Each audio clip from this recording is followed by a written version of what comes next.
Hi, welcome to the 2017 NERSA Basketball's Officials webinar, sponsored by the NERSA Championship Series.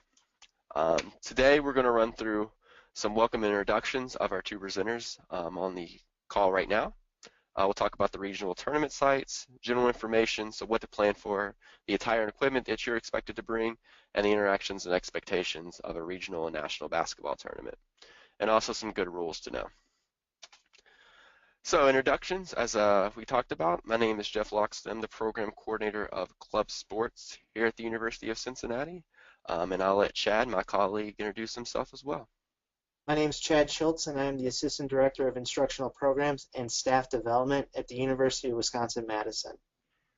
All right, and as it says there at the bottom, we're both on the national basketball work team for NERSA, so we've been tasked with that and happy to do so. So if you have any questions, our contact info is listed there. Please feel free to reach out to us, and we'll get back to you as quickly as we can. All right. So I'll read this. The NERSA Championship Series gives college recreational sports participants an opportunity to compete, coordinate, officiate, and connect with skilled peers from other schools and take all the benefits of recreational competition to a higher level. For this year, we have 11 regional tournaments, and as you can see, that is listed there at the bottom, the URL, and it's pretty long, but we're planning on with this PowerPoint being sent out to the directors of officials for each tournament so they can send it on to you, so you can actually have that URL if you don't know how to get to it.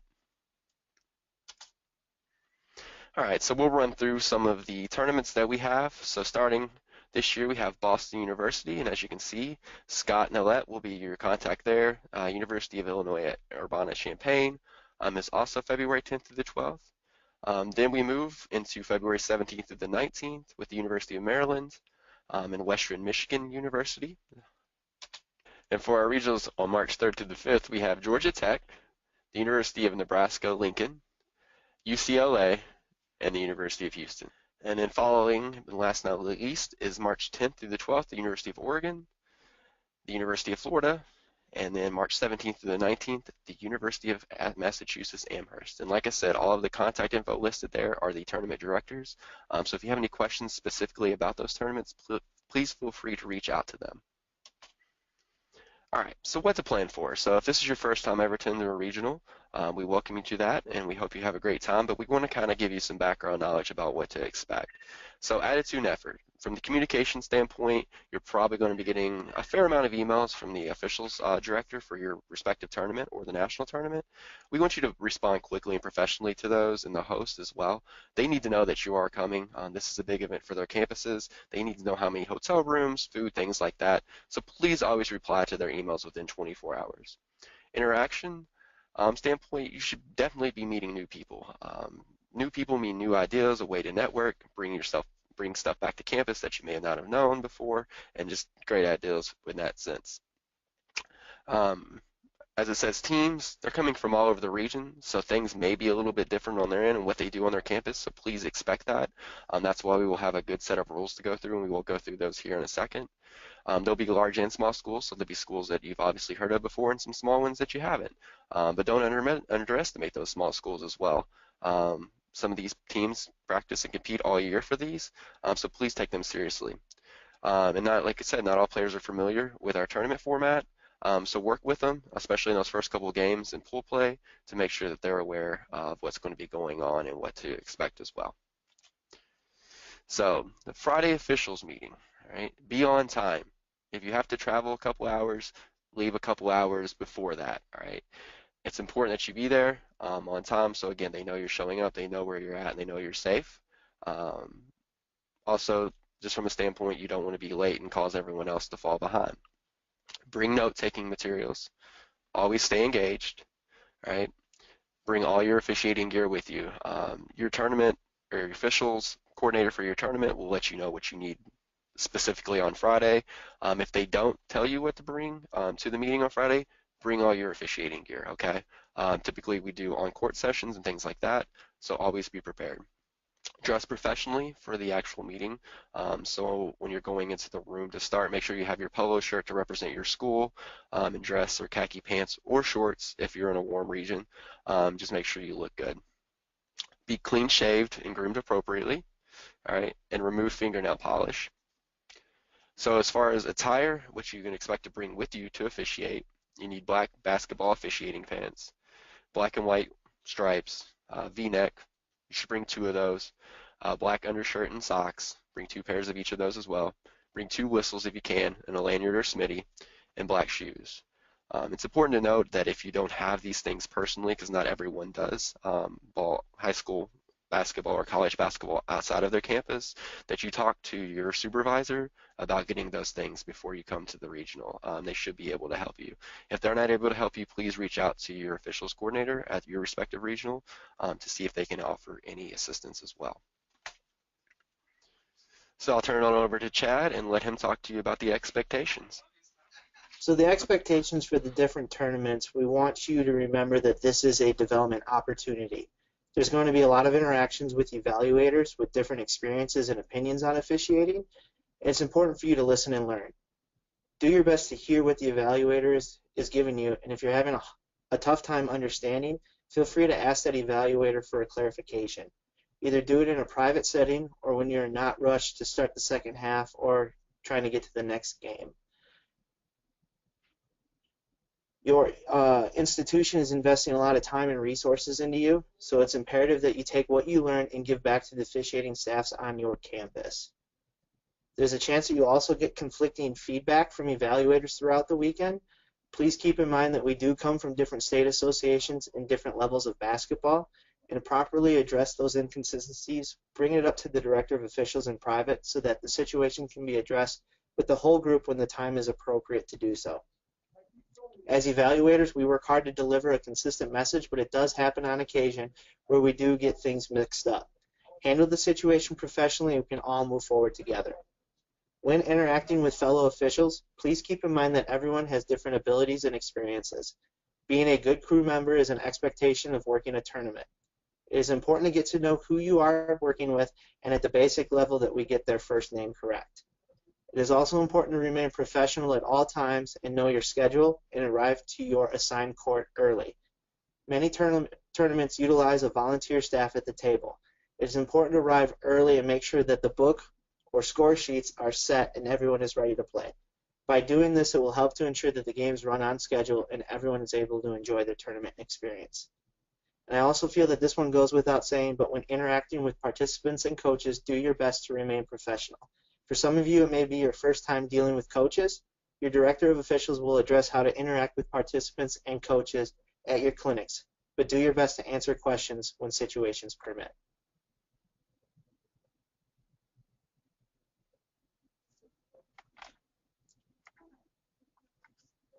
This slide contains the general rules format for NCS basketball tournaments. These rules are the rules that the national tournament will be utilizing this year. Each tournament may adopt their own set of rules, so please confirm with your director of officials of any rule changes that may occur. Timing, more times than not, the games will consist of two 20-minute halves. There will be a running clock, except for the final 2 minutes of each half. Each team does receive 3 timeouts per game, 1 minute in length. And then overtime periods, 1 3-minute period. The clock will run continuously except for the final minute. Each team will receive 1 timeout, 1 minute in length.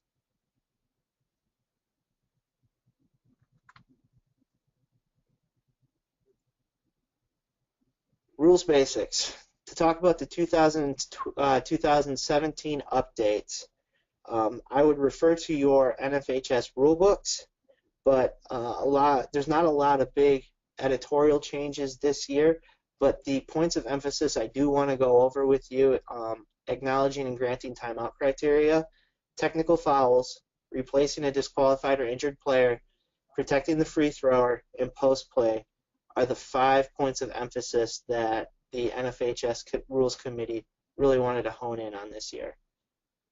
Do the time, go through your rule book, read through your mechanics manual, and prepare the best that you can. Consult your direct supervisor or the director of officials for added points of emphasis or rule clarifications that you have before you show up to the tournament. And there will be some timing adaptations with the tournaments, but for the most part, everyone will be playing with NFHS basketball rules.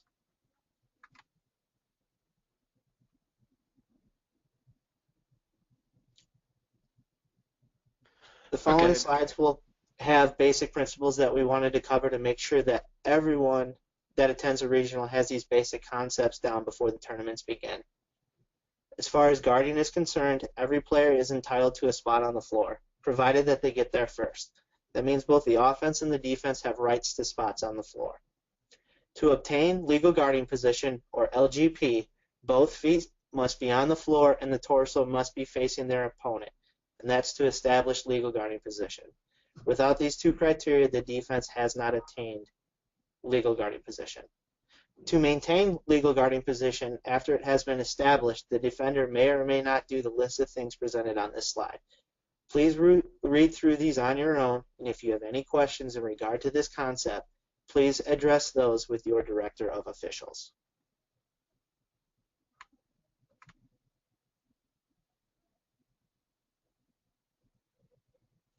Guarding continued. As far as the freedom of movement goes, this has been a point of emphasis in the rule book the last couple of years. At any time that contact occurs that takes away the rhythm, speed, balance, or quickness of a player, illegal contact has occurred and should be called accordingly. That's the RSBQ that we've been talking about. Players who extend an arm, shoulder, hip, or leg into the path of an opponent is not considered to have legal position if contact occurs. These fouls must be called as they create an advantage for the opponent, and they will help clean up your game. And below, at the bottom of the slide, are fouls against a ball handler or a dribbler.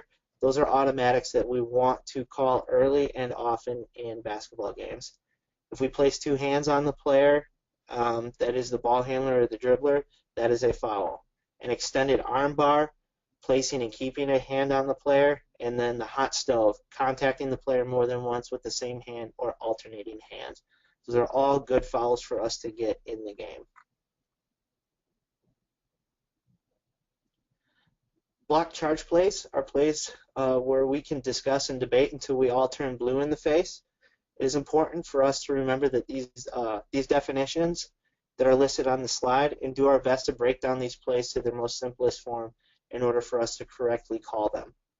Blocking is illegal contact which impedes the progress of an opponent with or without the ball. Charging is illegal personal contact caused by pushing or moving into an opponent's torso. So if we go back to what we covered on our slide in regards to our guarding principles and what criteria we need to establish and maintain legal guarding position, the defender is entitled to their spot on the floor, which extends vertically all the way through the ceiling. Other things to consider when officiating these plays. Did the dribbler stop or change direction to avoid contact? Was there reasonable space to allow the dribbler to continue their path? Most importantly, was the defender in legal guarding position?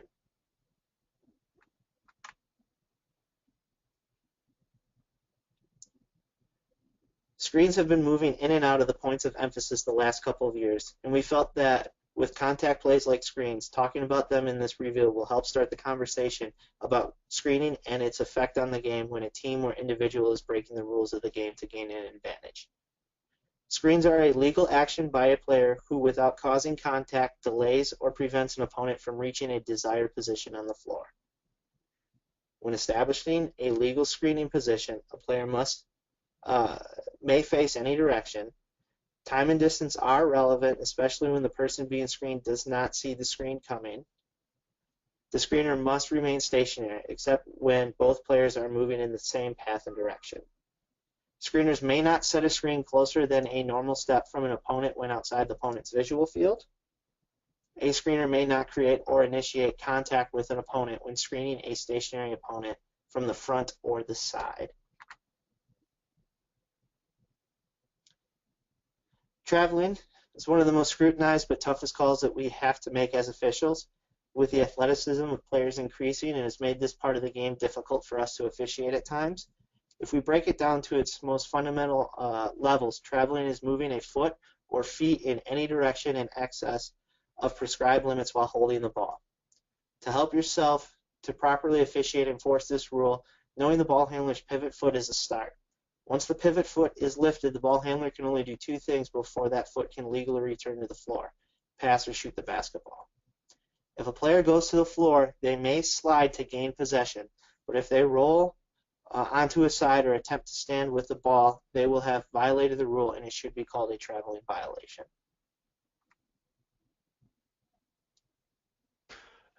Okay, thanks for that, Chad. Now me and Chad are going to talk to you about three-person crew basics. So as you know, in three-person crew, and hopefully know, there's a lead, center, and trail. So know the specific responsibilities and coverage areas. Again, you can get it in your officials manual. You can ask your direct supervisor for some handouts. I'm sure they have those. But know those specific primary areas before you come to the regional. It's important that you understand that you trust your partners when you're at a regional in their primary zones. On campus, if you're one of the better officials, sometimes we kind of have to reach outside our primaries to get those block charges, things like that, that our new officials may not get, but we need to make sure that at regional and national play that we're trusting our partners. Understand which calls must be made regardless, all right? So if someone's getting out of line, make sure you issue that technical foul. Um, don't be quick to do so, but if they deserve it, give it to them. So crew expectations, free throw administration, all right? So know everyone's supposed to stand on the floor.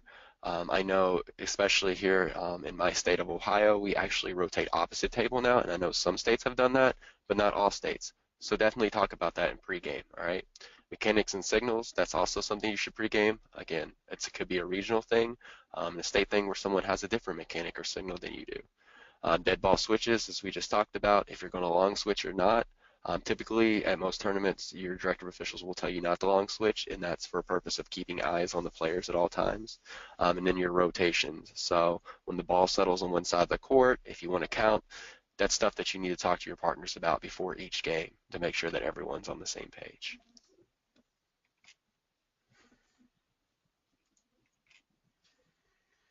All right. Memorandum of Understanding. So each regional tournament, as well as nationals, will provide transportation to the hotel and gym courts for you if they're not within walking distance. Meals during all tournament play, and a hospitality location. It's important that when it comes to these things that you thank the organizers of the tournament and let them know that you appreciate what they do. But it's also important that you realize that on the way to the tournament, you may be responsible for some meals of your own. Um, just if you have any questions about that, contact your tournament organizer. They typically will send an agenda out beforehand to let you know when meals and things like that are going to be, so you can kind of plan beforehand if you need to buy your own meals at any point. But just be sure to be on top of that. It's important to note that if you're flying, please contact the tournament director for instructions on ground transportation. Again, some of the schools that are hosting regionals are not near major airports, so you need to talk to them about locations of flying in, if it would be more cost efficient to fly to that airport or others, or they maybe actually have people who can come get you from the major airport to save you or your institution money, depending on who's paying for you to fly. And I'll turn the tournament format over to Chad.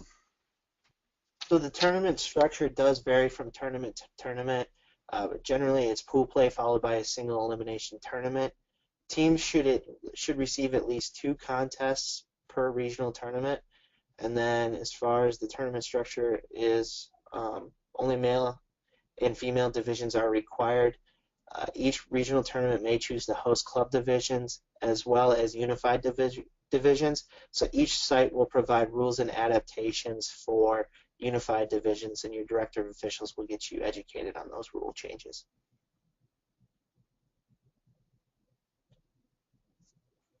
Number of officials representing the NERSA regional tournaments. Regional tournaments with 19 or fewer total teams are guaranteed 2 automatic bids to the national tournament. Regional tournaments with 20 to 39 total teams are guaranteed 3 automatic bids to the national tournament. And then regional tournaments with 40 or more total teams are guaranteed 4 automatic bids to the national tournament. One thing we do want to note is do not go in with the mindset that a bid is the ultimate goal. Getting better as an official is the goal, and bringing those things that you've learned at that tournament back to your campus. That's the #1 goal and expectation that we have for you. All right, and as you can see from this slide, the national tournament is April 22nd through the 24th of 2017. It's at The Ohio State University. So plan on that if you want to officiate. We'll have some slides coming up about how to apply and when to apply for that. Here's the tournament staff for this year. Gerard Davis will be your tournament director. He's the coordinator of competitive sports at OSU, and as you can see, his contact information is here on the slide. The associate tournament directors are also listed, so if you have questions about the national tournament in general, please be sure you reach out to them to make sure that everything is in order.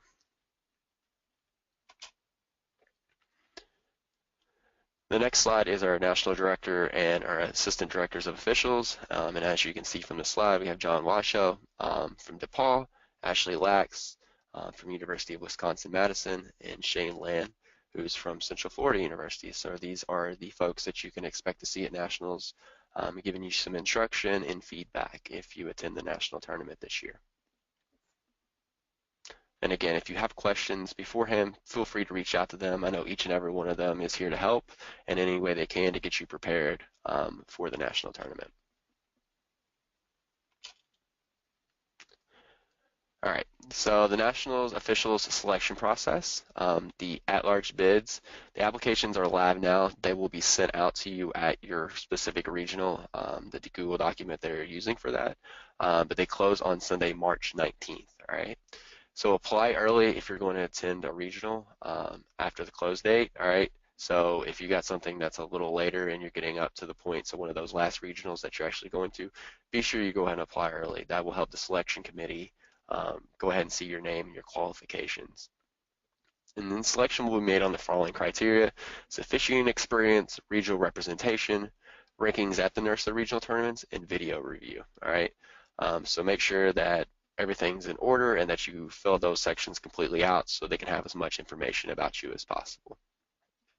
At-large selections will be made no earlier than the day following the completion of the last NERSA regional tournament. What that means is just don't expect to hear anything as soon as you apply. It does take some time for the selection committee to come out with their selected officials. And then also, if you're interested, you should be examining potential travel options.